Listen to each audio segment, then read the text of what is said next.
Welcome to The Edge by MGR with your host, David Gill.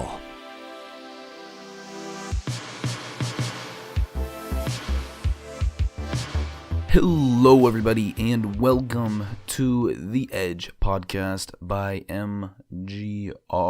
Your host, David Gill here. I hope everybody's having a fantastic week. As always, I certainly am. Today we are talking about tech. I realized I haven't done a tech talk type of episode in like over 6 months. I think the last one was June of 2018, I believe. So I think June, maybe. Anyways, it's been a while, so I wanted to do a little tech talk episode, kind of give an update. CES just recently happened, so I thought it was a good time to do a general update on tech, some of my thoughts on certain technologies, what are the timelines on some of the tech that we've been hearing about for a while, and just, generally chat about some things. Real quick, before we get into it, I wanted to mention, again, I mentioned this a few episodes ago, but I want to mention again, we are now available on Spotify. So if you enjoy listening to podcasts on Spotify, over iTunes or Google Play or SoundCloud or wherever you normally listen, we are now available there for your listening pleasure. So just wanted to mention that again, because I know that not everybody listens to every single episode we upload, even though you definitely should. And I'm very disappointed with you if you don't, but I understand that not all of you do. So I wanted to mention, if you didn't listen to the episode a couple weeks ago when I mentioned that we're available on Spotify, we are, so you can if you want to listen on there. Anyways, let's have a little tech talk, everybody. Let's get into it. You ain't got no money, I ain't got no time.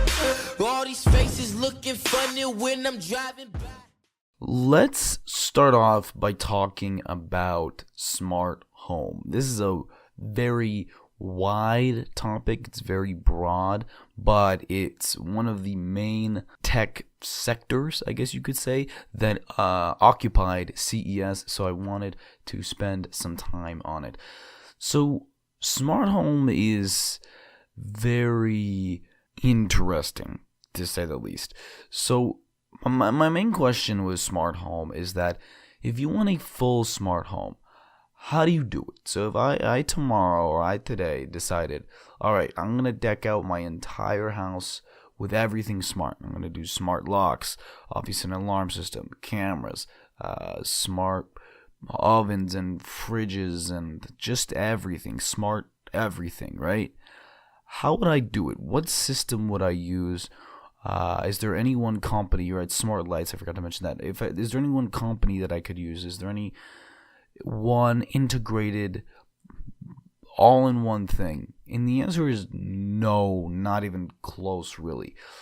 And a couple of years ago, I and a lot of other people thought, why doesn't, say, Apple go ahead, because they have an opportunity to make a fully integrated smart home system, right? That could be their next big play.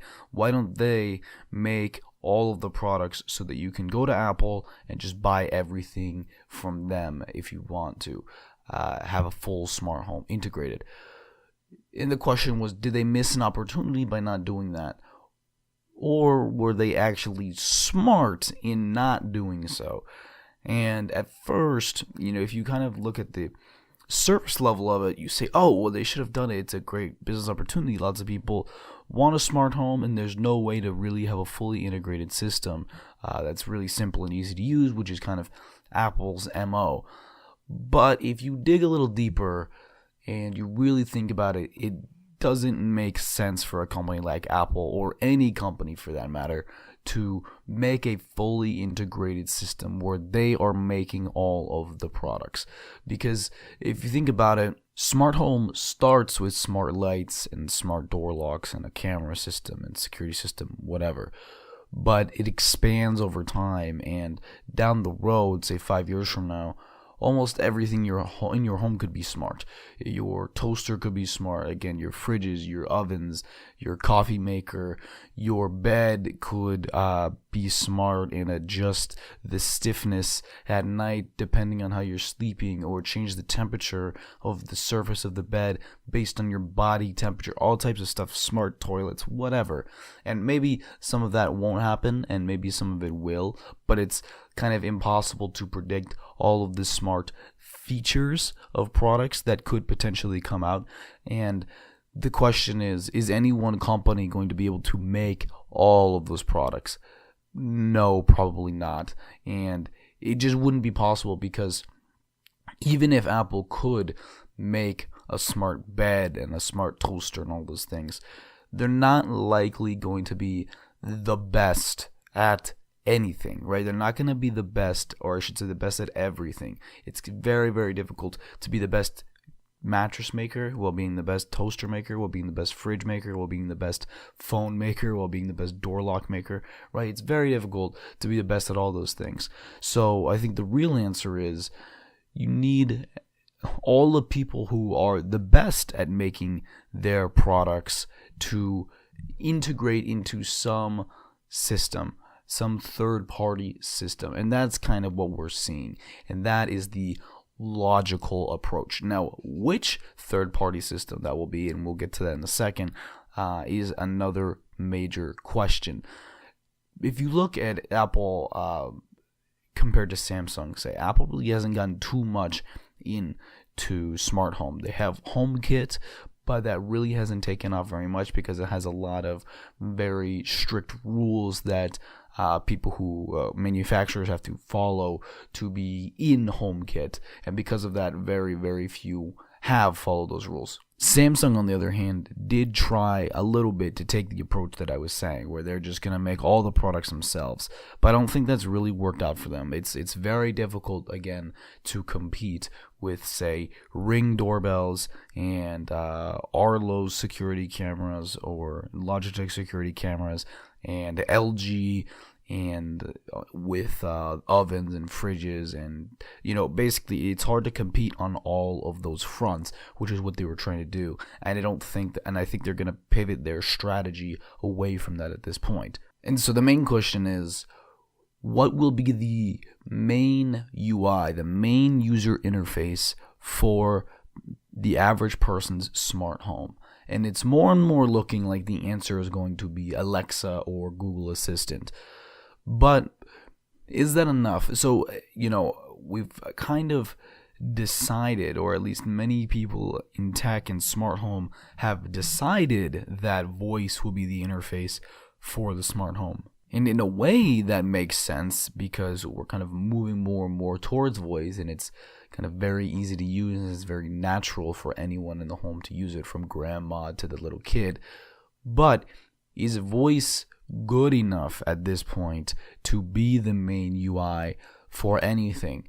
And to me, the answer is no. And I'm a big proponent of voice. I think voice has a lot of potential. But right now, Alexa and Google Assistant are just not advanced enough in their NLP, the natural language processing, to really understand everything that you say to it. And it's not just basic commands. It's, for a smart home, you're going to need more advanced commands. You're going to need to be able to say something like, Alexa, turn on my toaster and turn on my oven to preheat to 350 and set the temperature in the home to 75 degrees. Oh, and turn my TV on to this Amazon Prime show, or whatever, right? That's the type of thing that you need to be able to tell Alexa, and that you cannot do. And same thing with Google Assistant, that you cannot do yet. It's not going to be able to do all of those things in one command. It's going to get overloaded if it even understands everything that you said, which it still is not necessarily 100% in understanding what people say. So we're still a little far away on that front. And the other thing is that right now, smart homes, if you were to buy a bunch of different devices and then try to integrate them all through Alexa or Google Assistant, you have to set up scripts, essentially, for these things to work, if-then sequences. And Listen, I'm a tech guy, and I'm very willing to put up with a lot of hassle to get things working the way I want to. But even I am not excited about, sitting down for half an hour and trying to set up a bunch of scripts for a smart home. And I'm positive that the far, far majority of the population either A, won't even really understand how to do that, or B, definitely will not want to do that. You don't want to buy a bunch of devices and then have, hours of homework essentially to do once you get them. You want to set things up and just have them work and work really well. And this is kind of where machine learning, AI comes in, because for smart home to work really well, it needs to be able to adjust based on your behaviors. And the only way to do that right now, like I said, is through scripts, but the ultimate way is through machine learning. And you're going to want to have some type of system that understands your behaviors and what you like and don't like, and then will start automating things in your house for you. But we're still very far away from that. And the other question is, what system does that? Is that Alexa that tries to understand? But then Alexa isn't necessarily integrated in each device to the point where it can gather all of that data and, again, understand your behaviors. Or maybe they will start having that level of deep integration. Or is it going to be an app interface on your phone? But then if that's the case, then which app do you use, right? One of the problems with smart home right now is that if I get a quick set door lock, Philips Hue lights, Logitech cameras, and all these things, each one has its own individual app. There's very little cohesion in the smart home space right now. And listen, I understand it's kind of everyone's competing, but at the same time, everyone kind of needs each other to work. The main challenge is to find a cohesive way to integrate everything into one user interface, whether that be through voice or through an app that is able to implement machine learning to understand people's behaviors and then automate processes based on those behaviors. Now, how far away is the question. That's really hard to tell. I think we are still, honestly, a few years away from that. Smart home has been promised for 20 years now? I remember, I think it was probably early 2000s, I think, was when this movie came out. It was like 15 years ago, but it was like this made-for-TV Disney movie. It was really bad, but it was about this, like, family that installed a smart home, and then the smart home, turned evil and started, like, terrorizing them. I mean, it was like made for TV Disney movie, so it was not like anything scary, but that was 15 years ago, and we still don't have that. We're not even close to having the level of automation. And obviously I know it's a fictional movie, but still, you would think that 15 years later we would have at least something close to an integrated smart home, and we really don't. So that's why I'm hesitant to say, like, oh yeah, we're only 12 months away from full smart homes. I think we're going to continue to see more and more and more devices and more smart dumb objects becoming smart objects, but I still think we are at least another maybe 18 months at the soonest, probably even longer. I would say even longer, before we see a full integrated system that works well and is able to implement all the things that I was talking about. All right, let's move on from smart home, and I wanted to actually talk a little bit briefly about smart retail. I think 2019 is when we're going to start really seeing smart retail. Obviously, smart retail kind of started with the self-checkout years ago, but that's very basic. It's not necessarily that smart. It's just, you're able to check yourself out instead of having a cashier do it. But recently I live in Phoenix, so obviously we do not have any Amazon Go stores here. If you're not aware of what the Amazon Go stores are, it's the stores where there's no cashiers, no checkout, nothing. You walk in, grab whatever you want, and just leave the store, and Amazon automatically charges your account.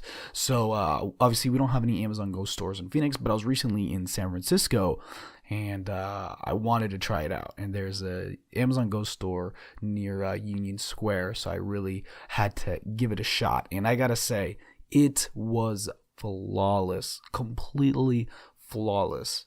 I went in there, and there was a guy at the door. I said, what do I have to do? And he said, just download the Amazon Go app, and then you just scan this QR code. And obviously, you sign in with your Amazon account, and then you scan this QR code, and then you're good to go. And you go inside, and you pick up whatever you want. You grab it, and then you just leave. And when you leave, about 2 minutes later, you're going to get a little notification on your phone with a receipt for what you bought. And I tested it out. I wanted to, test how good these sensors were. So I was picking stuff up, walking around with it, putting it back down, grabbing other things, doing all that type of stuff. And it worked flawlessly. It didn't charge me for anything I didn't grab. And I didn't walk out with anything for free either. And then the next day I went, and I actually brought a friend with me. And I had, basically, to see how it works with two people, because you can have two people in one account. So they had her walk in front of me, and then I scanned us both in. And then we both were picking stuff up, putting it down, trying it out. And we walked out, and again, it worked flawlessly. So I was very impressed with the tech. Obviously, they're not going to roll it out in stores until they're very confident in it working. But that experience definitely sold me on the idea of a cashierless store, or having only, a couple employees working, kind of monitoring things, but really the cashiers are not necessary anymore. Definitely sold me on that. It was very convenient, very easy.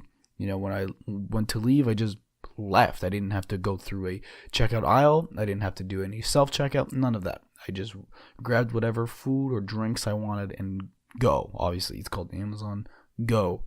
And so Amazon has said that they're going to build many of these. I don't know exactly what their full expansion plans are nationwide, but they said that they intend to essentially build them out nationwide.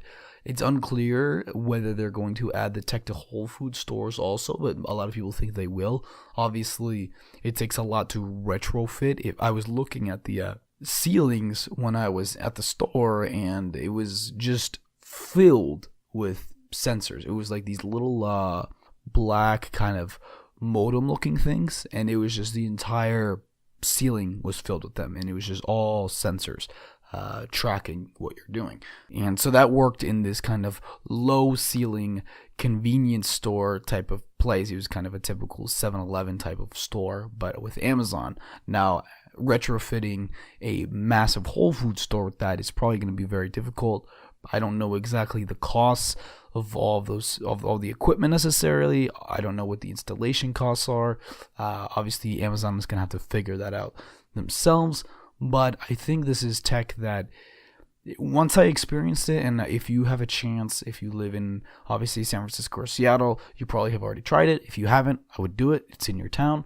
But if you live in a place without it, I can tell you once you experience it, there's really no going back. And I don't mean that to say like sound hyperbolic. I just mean it in a way like it's clearly more convenient. It's clearly a better option. So I just don't think that it's possible that it doesn't happen. I think it's just a matter of time. I think it is inevitable that this tech gets rolled out nationwide, and not just Amazon, because Microsoft actually recently responded, and they are working with Kroger, obviously one of the biggest grocers in America, to create smart shelves, which means over the coming years you could see many Kroger stores adopting this tech too and cutting back on labor. And my hunch is, knowing Walmart and their desire to fight Amazon on every front, it would not surprise me in the slightest if they announced a similar tech of their own, or if they had a partnership with maybe Microsoft also, or some other company to develop smart shelves, smart checkout tech to compete with Amazon. I just really think that, especially in groceries where it's ultimately a price war, right? Why do you go to one grocery store or another? Obviously, there's the health food stores like Whole Foods, but most people don't go to health food stores for their everyday groceries, right? I'll go to Whole Foods or Sprouts or whatever, occasionally if I want to buy some specific things from there. But for the most part, listen, I go to my local Fry's, or Safeway. Fry's is a Kroger chain, if you didn't know. But and most people are the same. They go to their regular grocery chains because why?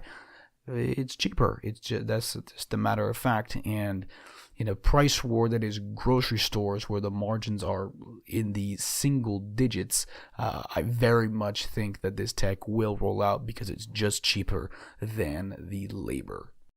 Okay, next up, I wanted to talk a little bit about the streaming wars, and specifically on one thing I've seen being said a lot recently, which is that now that there are so many streaming options, and with Netflix and Hulu and CBS All Access, I think is the one they have now, and HBO, and then Time Warner's coming with another one in addition to HBO, and Disney's obviously coming with their one this year. So there's so many different streaming options out there at this point.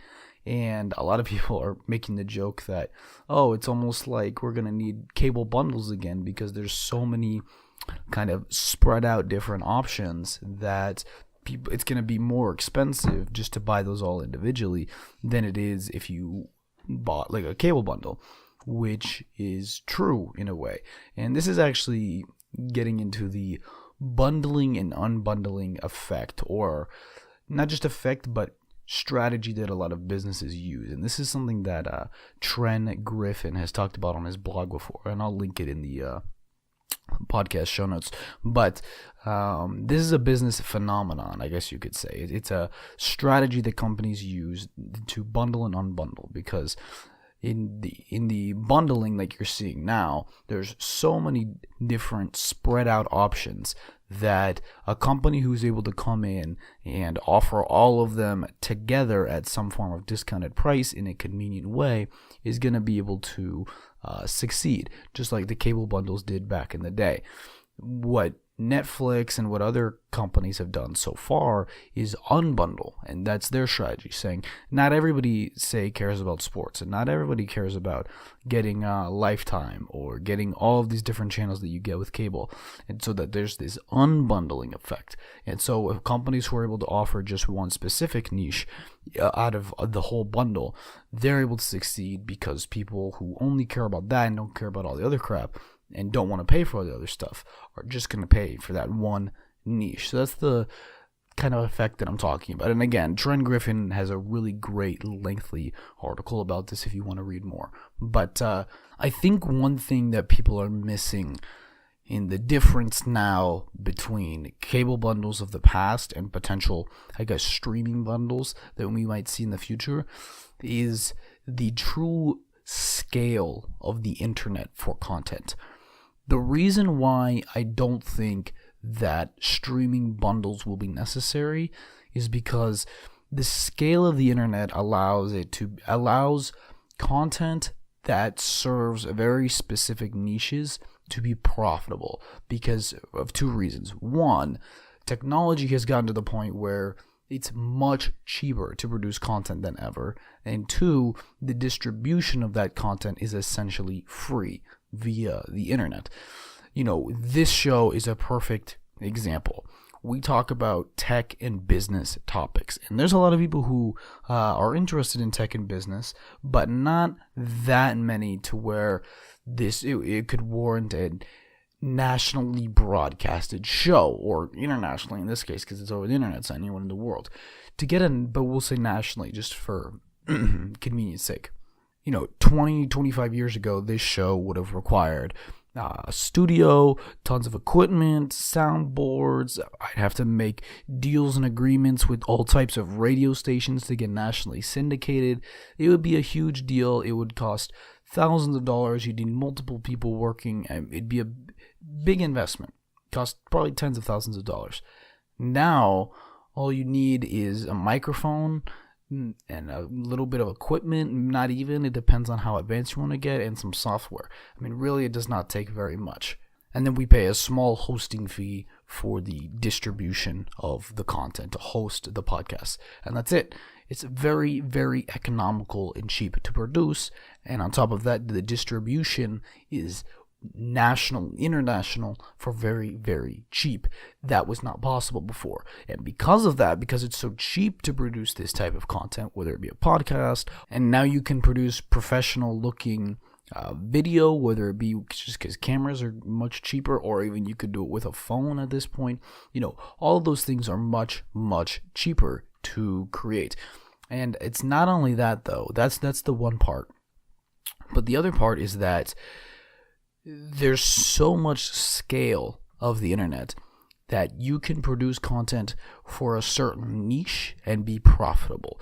And you can reach that niche because people who are interested in a certain subset of topics are going to seek out and find that content because that's what they're interested in. So I'll give you an example from myself.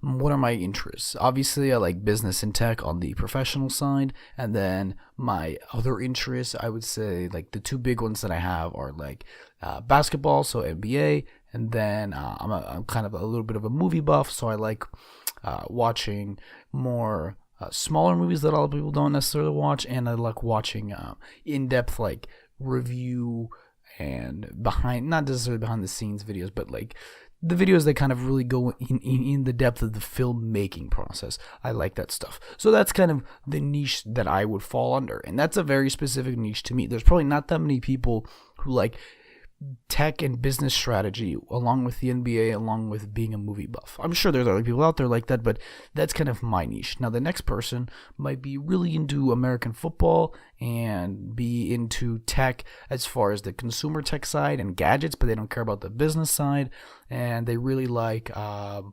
TV shows, right? They're a big fan of Friends. I don't know. Those are different niches.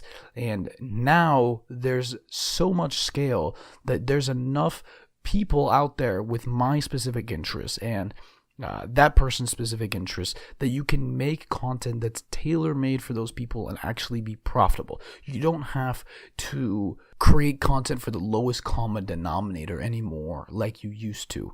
That has changed. That's what the scale of the internet has allowed for. And that's what I think people don't understand. So now in the future, and I think down the road, I can pay for specific content that has to do with business and tech, NBA content, and movie type content, and that's it. And anything else I don't have to pay for. And I think that's where we're headed. So I think people who think that we're going to see streaming bundles are not truly understanding the scale of the internet. And I think that in the future, there's going to be so much content for so many niches that paying for massive amounts of content that you're never going to watch will be a thing of the past. All right, and the final topic that I wanted to discuss was 5G.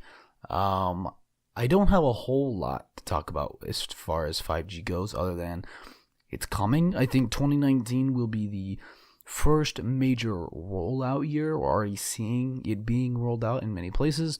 And then 2020 will probably be the year that it really reaches scale. So I think we're still another year away before a ton of people are on 5G. But this year will be the first year that we see a lot of companies start offering it and a lot of people start using it. 5G has a lot of implications that I think people kind of look over. I think we don't really know or can't predict everything that will be possible in a 5G world. And to kind of cover real quick exactly what 5G is, because I think a lot of people don't necessarily have a 100% clear definition.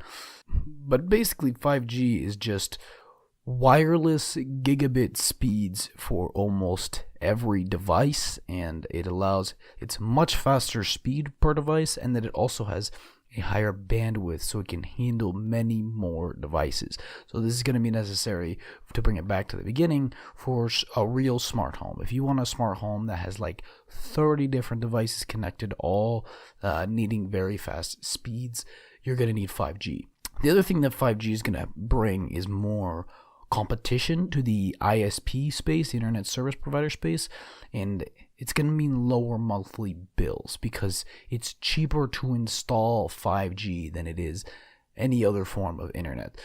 Because instead of having to dig wiring underground to every single home, homes can use wireless modems instead of wired modems like most do now, and connect to local hubs. And before you argue that, isn't wired faster than wireless? Yes, right now, but 5G is so much faster than current tech that it doesn't matter. Wireless 5G is faster than the wired version of almost every internet service that everyone has in their homes now. But yeah, 5G, the main thing is that, when you have almost unlimited, I shouldn't say unlimited, but many more devices that you could connect at once at very high speeds, much faster than now, I think there's a lot of things that are possible that we can't really think about, or we don't think about now because they're just not possible. But once you have ubiquitous internet speeds, I think that there's going to be a lot of applications come up over the next few years that change a lot of things. And so far, Verizon seems to be the leader. I mean, their new CEO was hired specifically because of his internet infrastructure background. They're investing huge amounts of money in building out the infrastructure, and they're already rolled out in Houston, LA, I think Indianapolis, and another city. I forgot the fourth one. But they're going to offer both 5G for phones, and they're going to offer in-home internet plans that compete with traditional ISPs like Comcast, Time Warner, Cox, whoever else. So you're going to have more options when it comes to your ISPs. Obviously, competition and cheaper infrastructure. It's going to cost probably a tenth or less to set up 5G than it is right now, compared to what we have right now, which means many more companies are going to be able to enter the ISP space than ever before, because before it just had a lot of upfront costs to enter the space, and now that those costs are much lower, we're going to see a lot more competition, which again, like I said, is going to mean your internet bill is going to go down while you're actually getting even better internet. So that's really what I'm anticipating. I think, again, in 2019, we will see a big rollout, but I don't think it will be a full national scale in the U.S. I'm not sure about international, how companies are doing internationally, but in the U.S., I think 2020 is when we'll start seeing the true scale of 5G, and that we'll start seeing many applications of 5G that we didn't really anticipate. But 2019 will be the rollout year, the infrastructure year, I should say. All right, everybody, thank you so much for listening. I hope you enjoyed. If you have any feedback on this, you can always shoot me an email or leave a rating and review on whichever podcast platform you listen to, iTunes, Google Play, whatever. We really appreciate it. I'd love to hear what you guys have to say about all of this tech, any of your thoughts, and anything else. But thank you so much for listening. We will be back next week. Have a good one. Bye-bye.